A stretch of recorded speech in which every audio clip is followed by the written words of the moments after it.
better save some for the birds.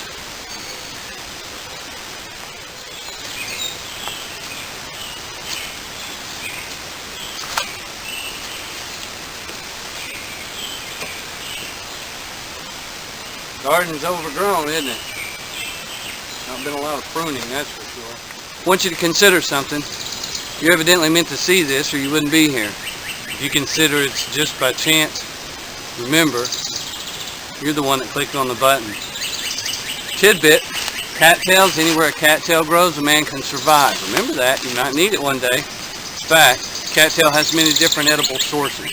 Look into it, okay? Again, can't tell you everything, man has no need of a teacher. But I will tell you this, you need to look into some of this stuff. Cattails, wherever cattail is, there's a water source. Cattail won't grow in the desert. Okay, also there's aspects of it that are edible. You can make with salads and different concepts. Even the stuff that comes off the top, you know, it looks like the tail where it gets its name. That fluffy stuff can be even made to create insulation. So if you need to, you know, you had the old feather pillows or the old wool or down jackets, you can use that stuff to insulate, make stuff warm. Okay, moving right along. We're told to consider the lilies. They don't toil nor spin, and there's not a king on the earth with more splendor than them. Wow. The dove. They say the dove has a representation of the Spirit. Okay, let's get into this. Well, as you've guessed, this series has been for those that are awake or trying to wake up and touch a lot of things. A lot of questions are coming in about different concepts. One of the big ones right now concerning the things that some of you are already awake to is what do we do? Do we prepare, and how do we prepare? What do we prepare for, and in what way? And those are all really good questions, important. A lot of people are given to the mindset, you know, take no thought for tomorrow, what we'll eat or drink, or even what we're going to wear, because we know the Creator, our Father, hallowed be His name, is in control. And so if we have faith, then maybe we don't need to stock up. But He also tells us in the Scriptures, I would not have you be ignorant, brethren. And I wanted to touch on a few things. Again, we're putting a bunch of pieces, so you've got to stay focused here if you really want to pick up on this. I wanted to discuss some of the things and the concepts of the survival mentality. This is something that's put into every creature on the earth. Even a plant life will work to survive. You break a branch and it'll come back. And coyotes, you lock them up, you know, or a wolf or whatever. I mean, it's going to do its best to survive. And as the old saying, you know, you back a certain animal, most of them will run from you for their safety's sake, but you back them into a corner and they come out fighting. And that's sort of what our government has done to the majority of people, and I'm talking globally here, as people are being pushed into certain corners to try and get them to fight back or to get them to come out swinging, if you will. And obviously, you know, everyone out there knows me by now to know that I talk in riddles sometimes, and it's up to you to decipher. But I do want to point out a couple of things, and one of them is to consider 4 creatures that are exceedingly wise. You know, we were talking about Solomon. Well, we were talking about the lilies earlier, but Solomon was considered the wisest human being to ever have lived, that he had wisdom given from God. I want to touch on that for a minute, because even in all of his great splendor, we're told that the lilies are better arrayed than he was. And so, consider, if you will, Proverbs 30. There's your key. Go over there to Proverbs 30. And consider the 4 things that are small upon the earth but are exceedingly wise. The first one is the ant. Now you got to stick with me on this, because surprise ending here, actually. But consider the ant. It says they prepare their meat in the summer. And that's pretty obvious, you know, because when the winter comes, they're not going to be able to eat. They'd starve to death, basically. So their colony is working constantly to embellish and to stock up, if you will, preparing ahead. So you always hear the preppers, and you hear me and many others tell you it's a smart thing to get some food and water. Interestingly enough, a big spokesman from NASA just come out and was speaking. It was sort of an inside the NASA family, and talking about preparedness, getting prepared for something that is coming, and without actually saying specifically what. I favorited one of those videos. There's a few that you need to go back, go through my favorites. I don't agree with everything that's there, obviously, but they're there so that you can pick up on tidbits of information. It's good stuff. Get it while you can, while the getting is good. But interesting, NASA is telling their people to prepare for cataclysm, where it be floods, earthquakes, things along that line. Now, moving right along. So that's the ants, okay? We consider to prepare ahead, get some food and water. Folks, if you've not got some food and water, and catastrophe of any sort hits, whether you lose your power, or whether there's the earthquake, or whether we're under an attack, you better pay attention, I'm telling you. At least have you some way of taking care. If you've got medicine that you need, you know, having some extra water, that's just normal. I wouldn't think that anybody would consider that crazy thinking. That's just intelligent. Again, not that we're panicking or in fear, because we shouldn't love our life even unto the death, right? Okay, moving on real quick, because I know I'm long-winded. Okay, second thing it says to consider is called conies, C-O-N-I-E-S. A coney, if you look it up, is basically a small type of rabbit. It says, consider the conies, they're but a feeble folk, but make they their homes in the rock. Now, I want you to consider that, depending on who you are, as to how that will apply to you. Some of you understand the concept of building on the rock, so that we're not on the sinking sand, so to speak. But at the same time, what it's explaining with the conies is that even though they're a feeble folk, they have built into a fortress. On this rock I shall stand. Hey, the idea of a bunker or a place to go, a storm shelter, all of those are good ideas. If there's a tornado coming and you just happen to be in the cellar part of it, well, you might make it, right?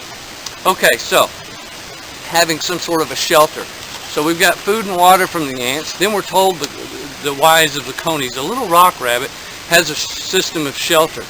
Then we're told to consider the locust. Wow, now here's something you don't think would be wise at all. And yet, here's some of the greatest wisdom. Consider the locusts. They go forth in bands. They have no king, but they go forth in bands. What does that mean exactly? You know, you hear the saying, we have too many chiefs and not enough Indians. The locusts here all band together. And it just takes a few minutes, really, to destroy a farmer's crop, because they all come together. They band together. Forsake not the gathering of yourselves together. I'm not saying go get in some of these church houses that are nothing more than tombs. We discussed that. But I'm telling you, this is a time where the people need to come together and band together. Yeah, this is what they want us to do in some ways, because they want to set up the policing state. If you're not aware of the majority of what I'm saying already, then you really need to go back and start from scratch, because those that are not awake now probably don't have a clue or a chance. And I say that with remorse, really, because the fact is that as long as there's breath, there is hope for the most part. So, wake up, folks. Okay, so anyway, we have the locusts. They go forth in bands, coming together. We know there's strength in numbers, and we know that you know, if your brother falls or your sister falls, it's nice to be there to lift them up. Trying to survive in some of these things and calamities that are coming upon your own. I mean, even in this situation here, we've been banding together to try and share ideology and share theology and share tips of the trade and survival techniques and ways to help one another through prayer and through information. So we're banded together to the best of our ability. Eventually, like I said, the contacts and communications are going to go almost like what was considered the old Underground Railroad. Something else you can look into if you don't know what that is. Okay, the fourth thing, and this is the interesting one, because this is one of those small things considered wise upon the earth, and the New World Order, and I'm speaking like Bohemian Club, Skull and Bones, those kinds of groups. have actually created a placard, which is like a sign, if you will, to completely defy this next one. It says, consider the spider, that she is even in king's palaces. Now, I want you to remember that, because that's really interesting. The fact is the spider's almost all legs, right, or hands, if you will. It just grabbers, and they take hold. It says that consider the spider, she is even in king's palaces, and takes hold with all that she has, right? In other words, once you know you've got a hold of the truth, you better take hold with all you got. And it says even in king's palaces, all the nooks and crannies, the spider can be found everywhere. Interestingly enough, with the Bohemian Club and looking at their signs, they say no spider weaves its web here.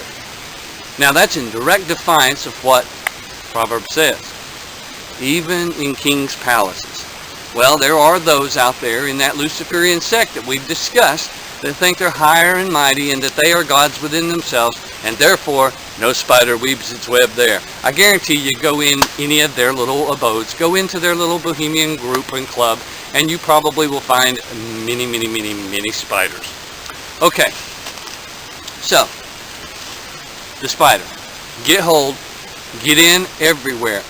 Put your seeds out there, folks. Plant them. Help everybody. Wake everybody up. It's time. Let's band together, right? Okay, now, I want to move right along because there's so much going on. Let me just touch on one more thing real quick, and this is something that y'all can play with however you will. You know, we had just touched on the name of God, and I really don't want to get into all of that. And again, if you know the name of God, then you've been blessed. Consider that something. But in the commandments, we're told not to use the Lord God's name in vain. Now, interestingly enough, all of us out here use different assumed names. I'm Photohelix, right? We use different names out here to hide our identity out here on the internet. And yet we will take the most holy name that we've been blessed to know and understand and be able to communicate with our Creator. We take that holy name and just throw it out there into the public so that it can be drugged through the mud. Cast not your pearl before swine. Even Yeshua said, when you pray, pray, Our Father who art in heaven, hallowed be thy name. He didn't even use that holy name in front of the public because they're going to take that, trample it through the mud, and even condemn themselves that much more. Why would we do that? If God has given you something, do it in secret. He says, pray in secret and I will reward you openly. So let's remember that. So if you don't hear me using these holy names, it's because what is between me and my Creator, your Creator, between the God of heaven, the God of all things, what's between me and Him is between me and Him, you see. I don't want to scatter all that He has given me and throw my pearl before swine to be trampled into the mud. So, as a steward and a servant to the Most High, it is my duty to protect what He's given me to the best of my ability. For if I just throw it away and throw it out there and take it as not holy or not pure and true, what will He take away from me?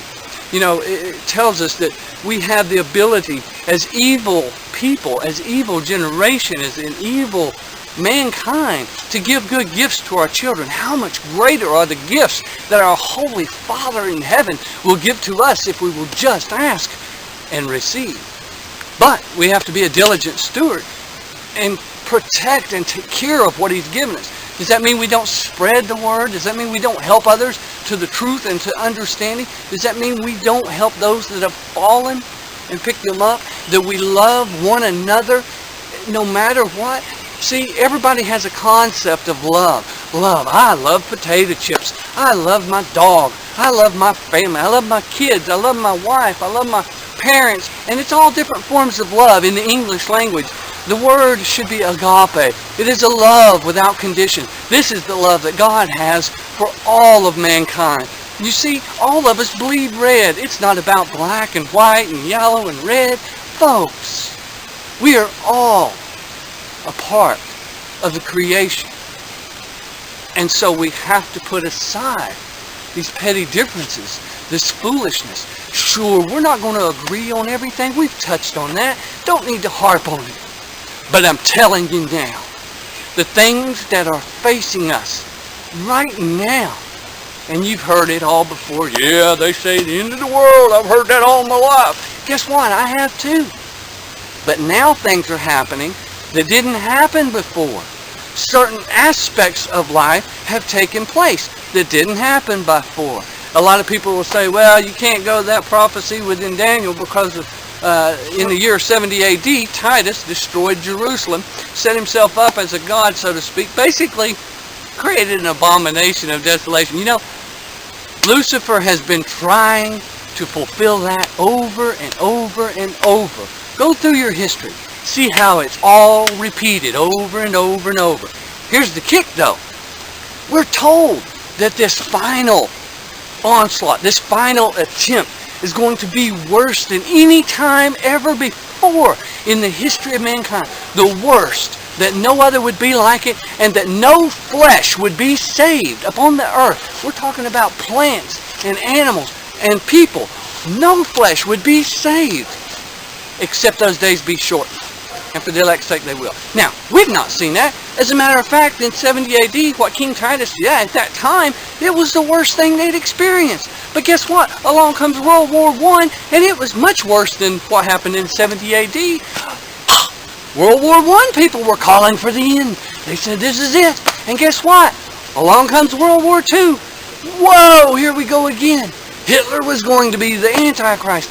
He was a form of it, sure. But guess what? World War II was worse than one. And what's coming next will be like you have never seen before. You better wake up and listen to what I'm telling you. Let me check the time here, okay?